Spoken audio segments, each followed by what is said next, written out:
CRT, critical race theory, is making a strong new push in Kentucky, with a company linked to Biden's Attorney General Merrick Garland. Louisville has its annual Pride Festival, where at least the event organizers are willing to admit that most of their attendees have severe mental health issues. And finally, Beshear releases a new bipartisan Republican support ad and video in his campaign. We'll be covering all that and more today on the Andrew Cooperrider Show. Of course, I'm your host, Andrew Cooperrider. And please make sure you like, comment, share, and subscribe. Additionally, as well, if you're listening to this on the podcast form, which is available on Spotify, Apple, Amazon, Google, Pandora, and all other major podcasting platforms, please ensure that you leave a review and you follow the podcast. Also, y'all, word of mouth is our number one way that we are growing. And so please, I encourage you to tell others about the show. Ask them if they've checked it out. Send a link to the show to your friends, to your family, to your like-minded individuals, and tell them to give it a listen in order to stay up on what's going on here in Kentucky. And as always, please make sure you send me any kinds of tips, news stories, communications. You can send it to info@theandrewshow.com. That's info@theandrewshow.com. In fact, our lead story today was sent to me from a show listener, and it was to cover kind of the issues going on with some CRT contracts that they noticed out of their local school board, and then how that is connected to an overall greater state issue. They kind of sent the tips to me, sent some articles to me, and from there I was able to dig into it. So those types of issues can be covered.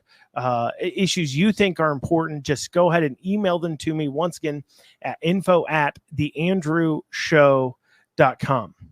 However, of course, without further ado, let's dig into it. So remember CRT, critical race theory. Remember how we were told this was dealt with by the legislature. Maybe you remember back in 22, after session, your representatives coming back and thumping their chest, proclaiming they had greatly dealt with it. Well, that is actually far from the truth. You see, what the legislature did was they passed Senate Bill 139 in 2022. All that bill did was require certain documents to be taught in our schools. Things like the Magna Carta, things like Martin Luther King's I Have a Dream speech. It did not actually do anything to address the teaching of critical race theory or critical race theory ideas.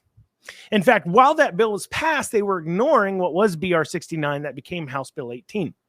A bill request, 69, while it was still in bill request form, in the summer had a big to-do and a big hearing to cover and talk about critical race theory. But when it came time for session, this hard-hitting bill from Matt Lockett that essentially stated that in the state of Kentucky, no public schools would teach, or anybody who receives public funding would teach, that one race is inherently superior or inferior to another race.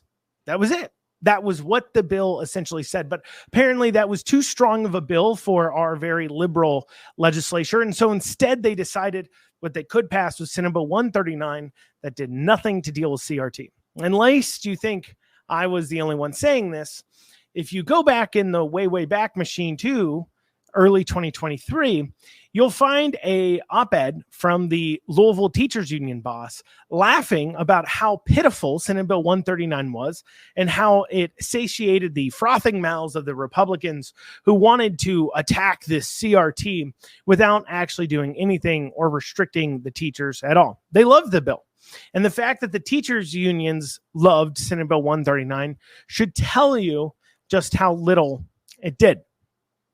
So then everything went quiet because the constituents were told by the media and by the legislature that CRT had been dealt with. You see, even though the bill really didn't deal with CRT, the fact it had something slightly to do with the CRT thing, our liberal media made sure to jump on top of it and push it as a CRT dealing with bill, and hope somehow it'd be stopped or to call Republicans crazy. But really what they did is give the cover to the Republicans to maybe no longer have to pass anything stronger on critical race theory.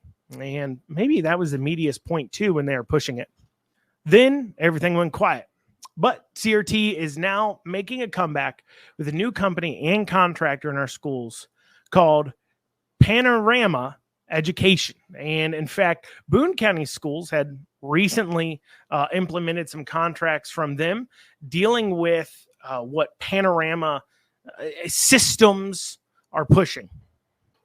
And so if you continue to climb into our way back machine, you may remember how back during 2021, the parents who went to school boards to speak out about critical race theory was labeled as a domestic terrorist. And perhaps this was due to a financial reason. You see, the people in charge of the DOJ, the Attorney General Merrick Garland, was the one who was in charge of the department that was labeling people domestic terrorists. And as it turns out, Merrick Garland's daughter is married to the founder of Panorama Education, the CRT company. So clearly he had a financial interest, or at least his family did, in ensuring that these attacks on critical race theory stopped because, well, his son-in-law's business would be, well, out of business. So this group, this education group, is already active in Boone County and has been operating in Kentucky in some other school districts for some time. Now, not only is Panorama founded by Merrick Garland's son-in-law, but one of its main funders, Mark Zuckerberg. So what does this group actually teach people?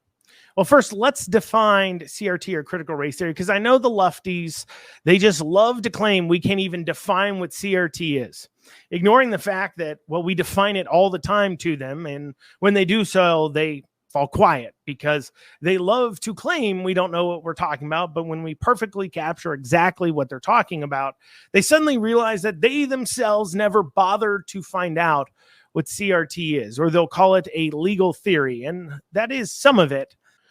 See, CRT is a belief that the outcome of a system or process is somehow racially different along some lines. You're seeing the outcomes fall along racial lines differently. Well, then the process or thing itself must be racist, or the people operating it must be somehow secretly racist. And I'll give you a perfect example. And I'm sure we've heard before that math is racist, or maybe you haven't, but let me explain the thinking here. So if math is being failed by higher amounts by minorities, then, well, math must be racist. Now, clearly, this whole entire idea is racist.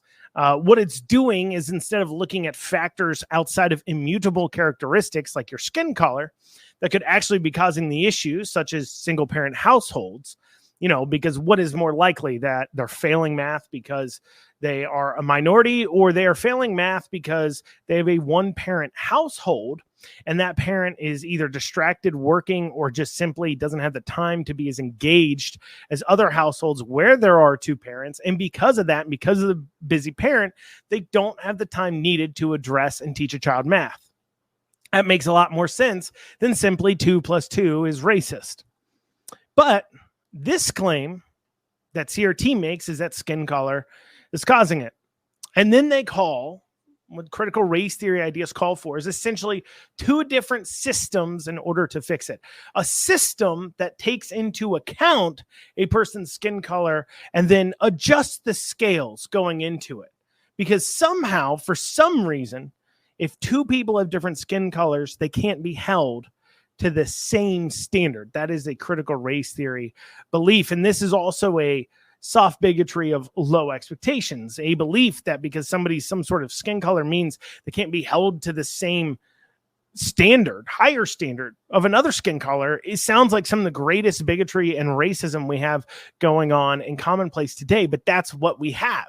The fact that you believe minorities need lower scores standards in order to get into Ivy League colleges, or colleges in general, in order for them to, quote unquote, succeed and get into those colleges, shows just how racist you are. The fact you don't think you can hold everybody to the same standard, regardless of their skin color, is absolutely 100% incredibly racist.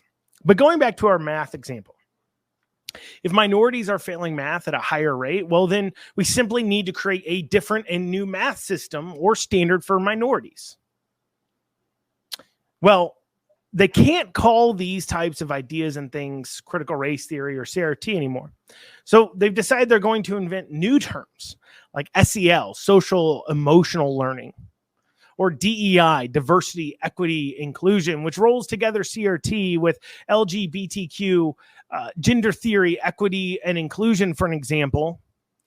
Inclusion, making sure that all the people feel like they belong, which simply that doesn't mean, of course, just creating a neutral environment. It means you have to create an environment where you affirm people no matter what. And equity, of course, isn't equality. Equity deals with outcomes, rolling together that critical race theory that outcomes is what matters, not equal opportunity. So now that we're aware of the terms, let's take a look at this Panorama Education Group's website. Let's take a look at their big survey. Here it is here. Their Panorama Equity and Inclusion Survey. This is the big old system and survey that Boone County and others have decided to use. See, they take the data, learn from this, they upload it into a site, and then they help you make sure that your school is a better learning environment for all those children that haven't been properly indoctrinated. Let's take a look at this survey here. So first in the survey, it starts off telling us about the research team. And the director of research here is a Dr. Samuel Moulton. I've thrown up a photo for those who can't see it. Let me describe this guy to you. Imagine a movie villain. Imagine there was a diabolical movie villain. A white guy, mustache, tall hair, white streak in the hair even, because, of course, you got to have that evil white streak. Skinny guy, mustache, very pointed features, kind of Dick Dastardly looking. And imagine there was a movie about an evil villain trying to indoctrinate all children into hating themselves. That is exactly what Dr. Samuel Moulton, director of research at Panorama Education, looks like. At Panorama, this is from their website, he applies his expertise in educational psychology, research and methodology, and statistics to projects that include survey scale development, SEL, social emotional learning, there it is again, multivariated and multi-level modeling, statistical inference, and data visualization. And this survey that he's set up, it's a survey that groups give out, that these schools give out to both their teachers and their students. Let's take a little look. Let's take a look at this survey. Let's look at the teachers part of the survey first. Here's some questions from the teachers that teachers would answer now at schools like Boone County and other schools around Kentucky.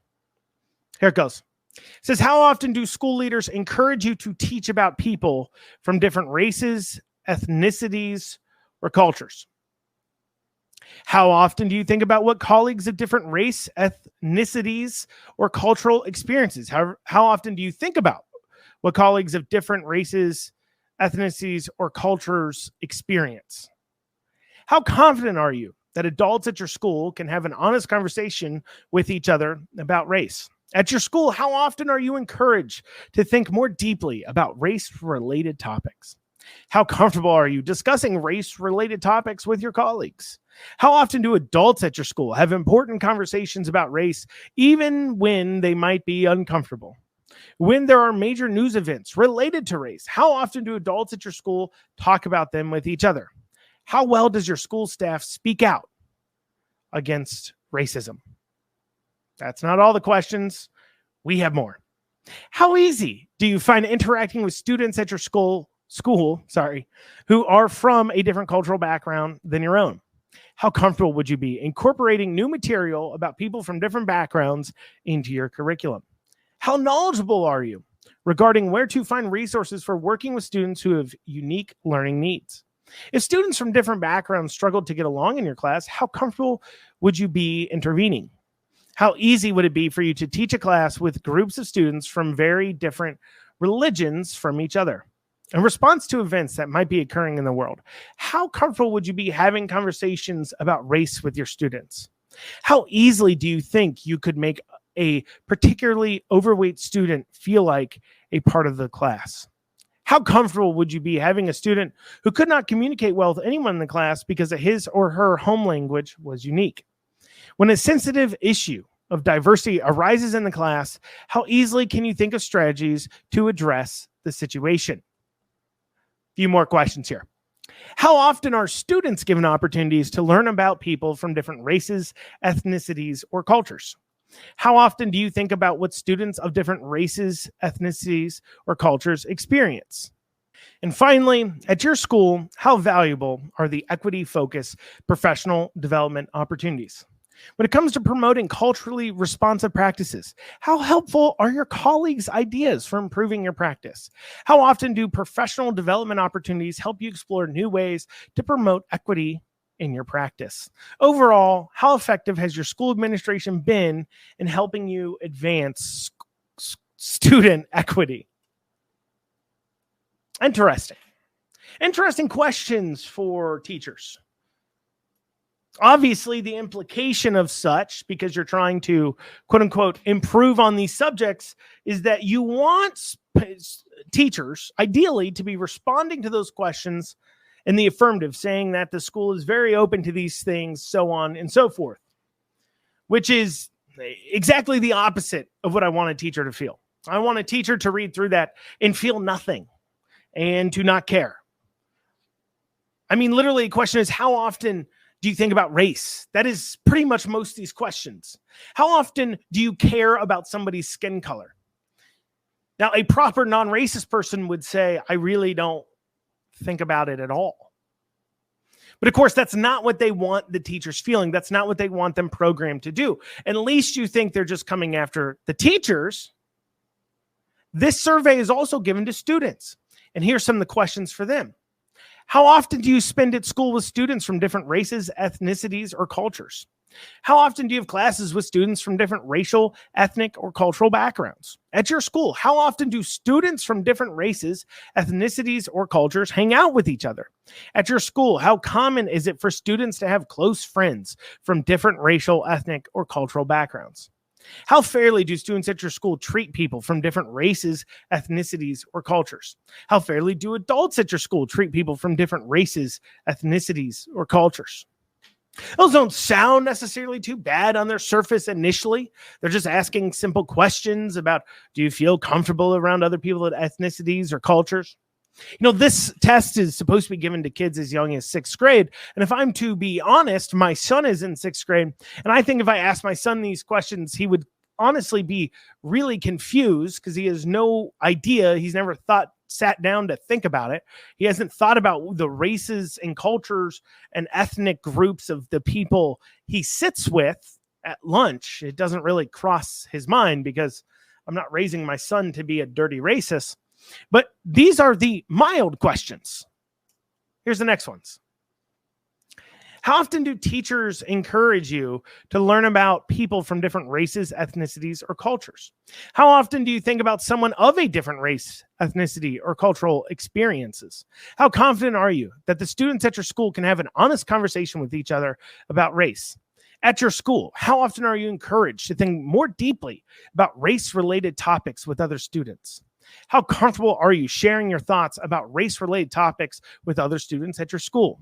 How often do students at your school have important conversations about race, even when they might be uncomfortable? When there are major events related to race, how often do adults at your school talk about them with students? How well does your school help students speak out against racism? And finally, how well do people at your school understand you as a person? How connected do you feel with the adults at your school? How much respect do the students in your school show? How much do you matter to others at your school? And overall, how much do you feel like you belong at your school? You know, nowhere in any of those questions did this group that is being paid literally tens of thousands of dollars by school districts all across Kentucky bother to ask a student about reading, writing, math, arithmetic, science, things they're actually supposed to be taught in schools. Never was bothered to be asked. We have districts like JCPS, Fayette County Schools, districts all across this state claiming that teachers aren't paid enough, that there's not enough money for students, despite JCPS literally spending $20,000 a student. They are failing. They can't even bus kids to school, and they claim it's because they don't have enough resources from the state, but then they're spending millions on ridiculous garbage and dribble like this. and then cry about this. They cry about not having enough money for buses. They cry about not having enough money to teach the basic to the kids. But here they are wasting their money on things like this. How often do you talk about race with adults at your school? The answer should be zero. It shouldn't matter. If you're talking about race, it would simply be maybe about the civil rights movement and things like that. How often do you talk about racial events at school? You know, it's none of their business, because these are political events, whether we like it or not. Within those homes, each parent has their own political beliefs, and many of the modern day things going on surrounding race, your view on it, your input on it will come from what is the political leanings of your home. But this survey is indicating that schools and teachers should be working to push students to have conversations and talk about viewpoints from the teacher's viewpoint. They want the teacher to talk to kids about this because they want the teacher to be doing the indoctrination here. They don't want the students to only hear their parents' viewpoint on things, for parents to get to raise their kids how they want to with their values. That's not what they want. See, they don't teach kids reading, math, and all those other things because they're too busy spending our money on things like this. But now, this Panorama Group and their contracts, they're starting to talk to, they're taking their contracts and starting to talk to education committees in our state legislature. They're trying to get some hearings so they can implement this type of procedure statewide. If we do not alert our legislators and tell them to say no to CRT, say no to the Merrick Garland-backed CRT group or tied to CRT group, say no to wasting our money on this, and it will slip right through because they don't pay attention. They don't. They have no idea. They're going to sign off on Panorama education, make their presentation. They're never going to come out and say, hey, we're training students to actually think about race, the precursor to making racists. No, they're going to happy talk it. And then our legislators will sign off on it, and they'll spend our dollars backing a liberal agenda that is not going to help our students at all. Speaking of tax dollars being wasted on liberal agendas, coming up after this, Louisville has a Pride Festival here over this past weekend. We'll be covering that right after this short break. All right, so I guess an entire full month of festivals and parades and giant corporations changing their logos isn't enough worshiping for the LGBTQ religion in Louisville.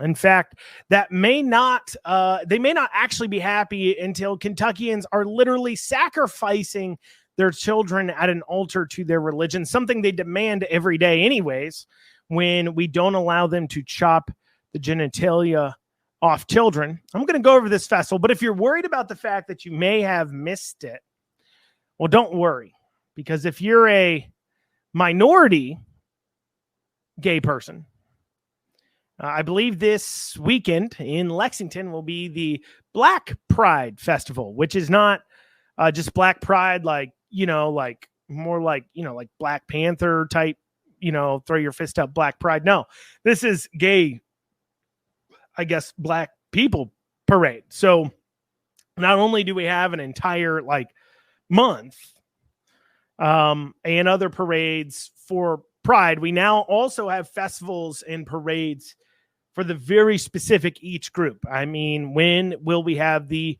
Asian Pride Festival and the let's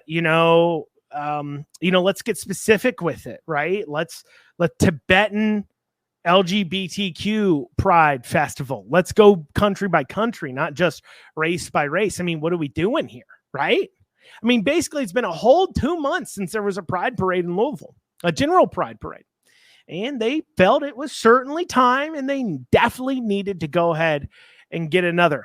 Because, people just looking to be accepted in society, not just celebrated, but accepted in society, are known for throwing bi-monthly festivals and parades dedicated to their fetishes and sexual proclivities. And there in Louisville, the Louisville Pride Foundation put on a Pride Festival, which, of course, your tax dollars were, in fact, spent on. And no, I'm not just talking about in the form of maybe closing down streets, providing security and whatnot, but also in many other ways. Let's go over who some of the Pride Foundation sponsors are and some of the sponsors of this event. First one of note on the list is the Honorable Order of the Kentucky Colonels, which, remember, is a title bestowed upon you by the governor. It's one of the highest titles a civilian can have bestowed upon them. And once you have that on you, you can become a part of the Honorable Order of Kentucky Colonels, which apparently isn't as honorable as it used to be because now they spend massive amounts of money sponsoring pride parades in Louisville. But I guess whatever you need to do to keep the governor signing off on people being a Kentucky Colonel. Another sponsor was Yum Brands. So that's like KFC, Taco Bell, I believe Pizza Hut, and as such. Another person who sponsored the event was Ford and the United Auto Workers 862, who, remember, we just gave hundreds of millions of taxpayer dollars to in order to build a battery plant in Hardin County because they just simply didn't have the money to do it themselves, but they do have the money to go ahead and sponsor these here Pride festivals. We have GE, Norton Healthcare, which, someone's got to make money off all these surgeries, right? One healthcare group, at least, if not several, there's actually several, have to sponsor this event because it is a multi-billion-dollar industry, chopping genitalia off, doing plastic surgeries and prescribing hormones and puberty blockers and all those pills. The aftercare, transgenderism and this LGBTQ stuff, not to mention the mental health industry surrounding it, lots of money there. It's big business for hospitals. So it's not really surprising that hospitals would be sponsoring this. It's like a dentist sponsoring a candy parade. Let's get them cavities so we can go ahead and profit off the work that has to be done in the future, much the same way. We have Derby City Gaming. We have U of L and U of L Nursing School, which, keep in mind, University of Louisville is a public university. That, of course, receives a fair bit of state funding. We also have Kroger, Tito's Vodka, Republic Bank, Jefferson Community and Technical College. Once again, taxpayer-funded university receives millions of dollars from the state every year. Part of that technical college, community and technical college system. They're receiving millions of dollars every year, and I guess they just simply have it to go ahead and just dump into this festival. Louisville Tourism sponsored the event, which of course receives local and state taxpayer funds. So what did these people sponsor? What do they have? Well, they had events like singing from Voices of Kentuckiana, an LGBTQ choir who is funded to the tunes of thousands of dollars from, you guessed it, your state tax dollars. They're funded through Kentucky's Council on the Arts, which is funded from an appropriation from the state budget. However, I will say this, at least the group putting on this here Pride Festival is aware of just how mentally ill most of their people and beliefs are, because this festival did make sure that they had a wellness center with mental health professionals. Because if you keep encouraging mental illness and delusion within your constituents, within the people who belong to your group, they continue to have greater and stronger and larger mental health issues. It's truly a shocker. I know. Now, when people ask me, what's the difference? What can we actually expect as a difference between Cameron and Beshear? Here's the one place where I think there actually could be a difference between Cameron and Beshear, something to conceptualize and understand, something where the legislature, though they could start passing some laws simply saying, hey, you can't spend money, any taxpayer-funded entity, any entity receiving $1 in tax dollars cannot be giving money to LGBTQ, DEI, or any of these groups in the same ways that they can't be given money to groups that would socially engineer on the other side. We just say, hey, look, our tax dollars, it is unfair for your tax dollars to be taken from you and then spent to forward social beliefs and ideas you don't even agree with. That's wrong, so we're not going to do that anymore. Now, if Cameron, they could pass laws about that, but a Cameron administration could also take part in this. Now, I don't don't know if Cameron would even do that, because I've never heard Cameron actually talk about this specifically, talk about cutting off funding to groups and departments that continue to give millions of our tax dollars to these lefty organizations and lefty social engineering projects. We don't have a legislature passing a law saying that they shouldn't do it. So why should we expect Cameron to do it unless he's going to talk about it? And that is a problem I've seen with the Cameron campaign. They could capitalize on this. He could go through and point out literally the millions, hundreds of millions, tens of hundreds of millions of our tax dollars being spent in this way, being spent on these things. And that is something even some of the most moderate people would look at. And they would say, look, maybe I don't like these laws being passed about this or that or limiting whatever. But I tell you what, I certainly don't agree with millions upon tens of millions of our tax dollars being spent here while I've got to drive down a bumpy road. Now, cut an ad where a guy is driving down a road or a growl and they hit a bump. And every time they hit a bump, a thing comes up showing 10 million spent on this or 10 million spent on that. Simply end with saying, your roads are literally destroying your vehicles, but we do have tens upon hundreds of millions of dollars to spend on far left things like pride festivals. This should stop. That would be a great thing to message on. And I think messaging on that could really energize the base a whole lot. And speaking of energizing the base in the governor's race, coming up, Andy Beshear has dropped a new Republicans Vote For Me ad/video in the governor's race. This is a longer video, 2-minute video that I'm sure is going to get cut down into ads. We're going to go over that right after this short break. So Andy Beshear has dropped a new video in a governor's campaign. We're going to take a listen and look at this. This is kind of like a Republicans Vote For Me bipartisan video. Let's take a listen. Let's watch. I live in Boone County, Kentucky with my 2 daughters and my husband. I am a Republican, and I am voting for Andy Beshear. I'm Carol Pike, Mayor of Jeffersontown, Kentucky. Today, I made the decision to endorse Governor Beshear. I'm Alex Carter, Mayor of Nicholasville. I support Governor Beshear for re-election. I'm a Republican from Ohio County. I support Andy Beshear. He isn't Democrat, and he isn't Republican. He is forward. As far as I'm concerned, he's a bipartisan governor. Andy Beshear has a track record of being bipartisan and working on legislation that's important no matter what your political party. On December the 10th, 2021, had the worst tornadoes, at least in our lifetime. He was there to help us with those. Parties, Republican or Democrat, at the end of the day, I think we want to move our community forward, just as Governor Beshear has moved the state forward. He's worked with our legislature on many items, especially those of economic development and transportation. There's never been once that I haven't received a call back and a meeting with the governor. A meeting with the governor is not hard to do. He's been accessible to us. As a mom of 2 young daughters that are in an elementary school in public education here in Northern Kentucky, I think a governor that cares about education and puts investment in public education is really critical. If you are Republican or if you are Democrat, he just cares about moving this state forward. All right. So there you go. There is his, reach across the aisle, bipartisan Republicans Vote For Me ad. What's funny is I've actually spoken to all 3 of the elected Republicans in that video, the local elected Republicans in that video within the last year or 2. Of course, all running for state senate in Jessamine County. I got to know many of the elected officials there. I saw Alex Carter many times. We sat down and spoke a few times. Of course, I've observed him in city council setting at their meeting. Same with the other mayor. And while Alex Carter is a fine person, I don't think he really has too many super deep political convictions.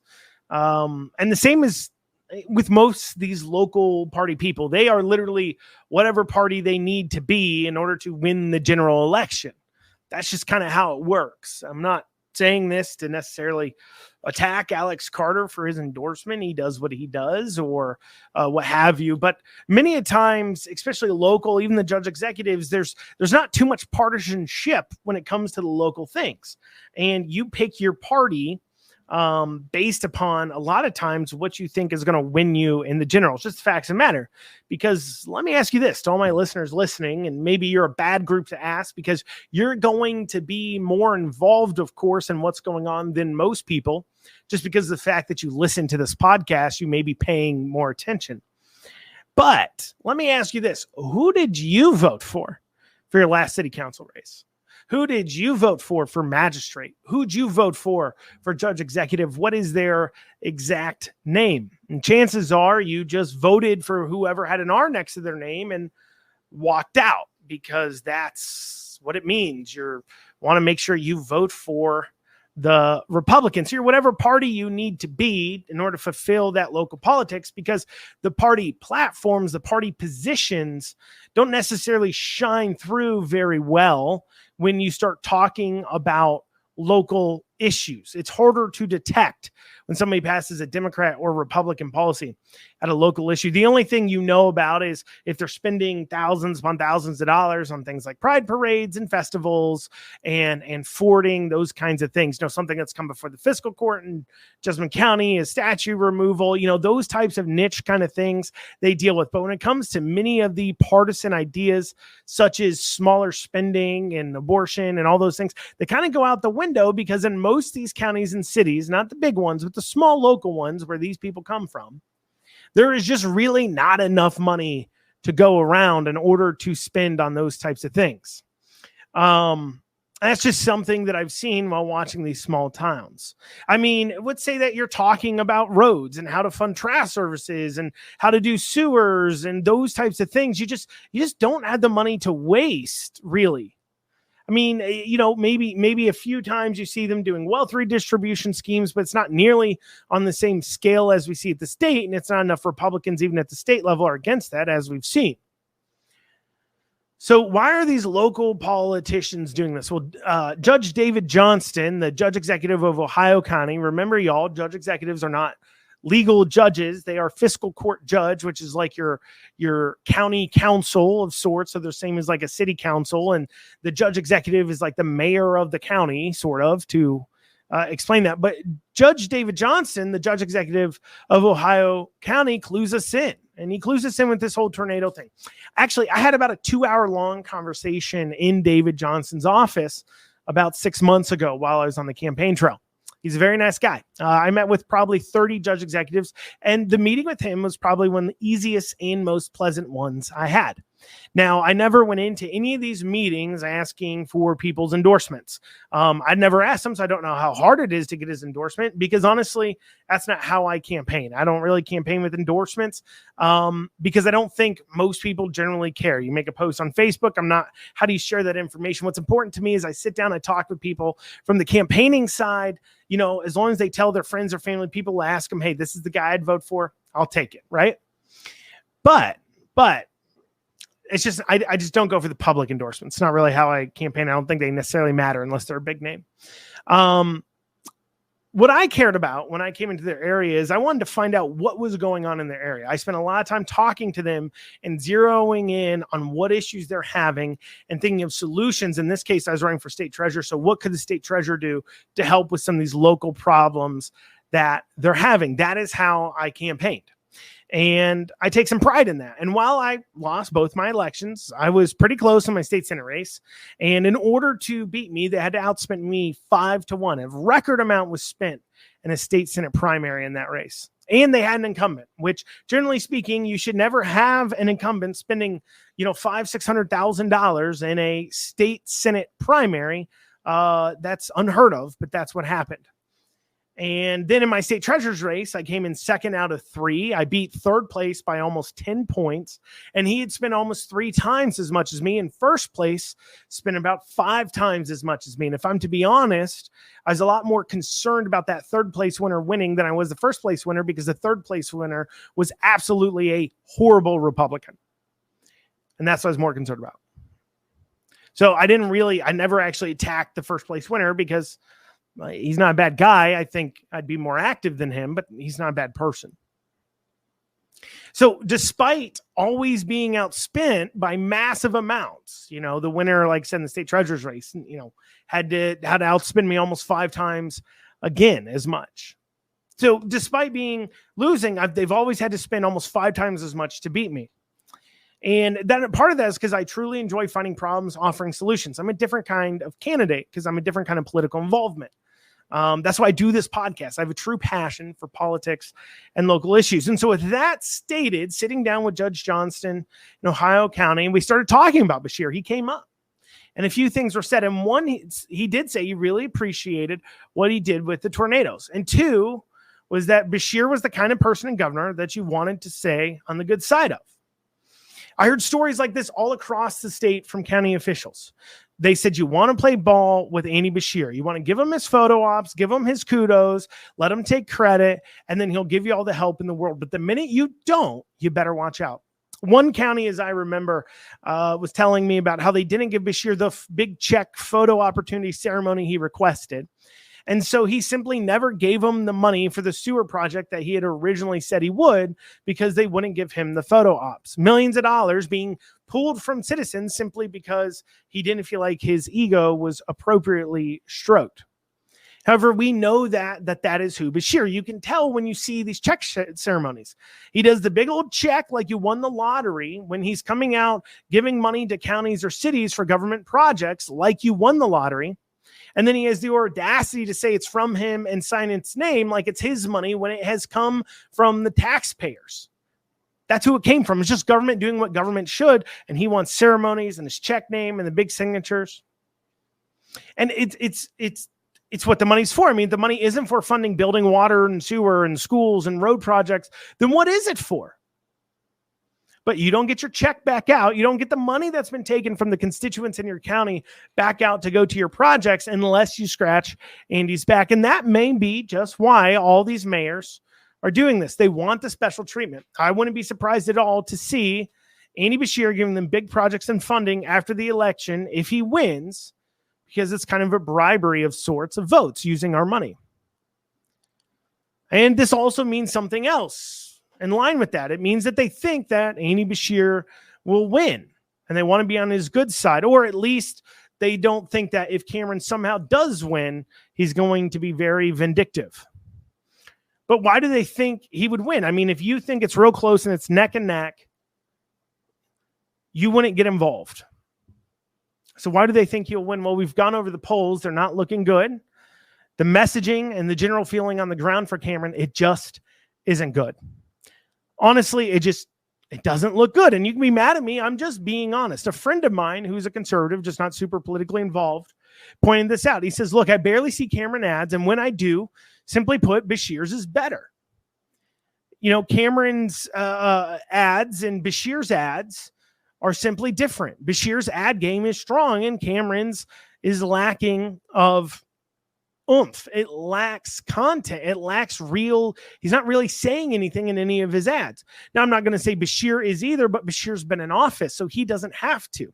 You see, Cameron's running against a popular incumbent. Therefore, he has to point out to people where Beshear is failing, concrete, and then what Cameron will do differently than him to fix the issues. Right now, Cameron may be running ads pointing out that less people are working than when Beshear took office, but then he says nothing about how he will fix that, what's causing the trend, and he will fix that. And those things are driving people to think that Cameron needs to pick it up. I mean, when you're taking on somebody like Beshear, your campaign has got to be firing on all cylinders.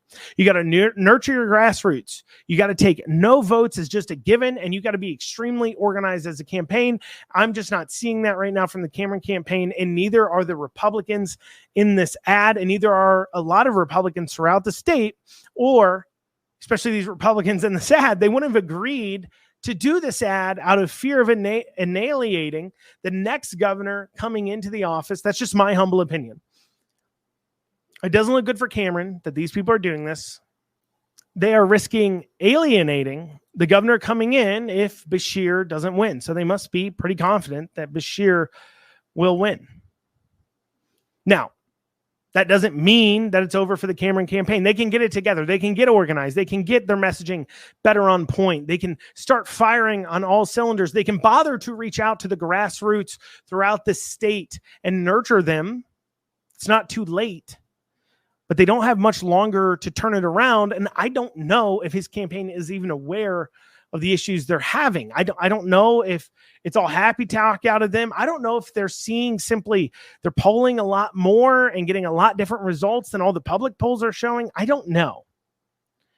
But I certainly don't think it's a foregone conclusion that Beshear wins. Cameron can win, but I think he does have to turn around. He's got to start running a concrete conservative campaign, and he's got to be reaching out to the grassroots. He's got to stop taking votes for granted, and he's got to fire up that base with concrete plans and ideas of things he will do. Things like, I will stop your money. Tens of millions of dollars being spent funding this leftist agenda. Here's examples. I will stop it. Here's where Beshear is corrupt. I will stop it. Here he is doing these big check ceremonies with your money. I promise I will never do that because I recognize tax dollars are coming from you. My ego isn't so big that I need to sign away your money and make sure there's a ceremony for it. That would be some good ad game. But we'll see what happens. Well, y'all, that's what I have time for today on the Andrew Cooperrider Show. I thank y'all so much for joining me. We'll see you back here tomorrow at 1 o'clock. Have a great rest of your day.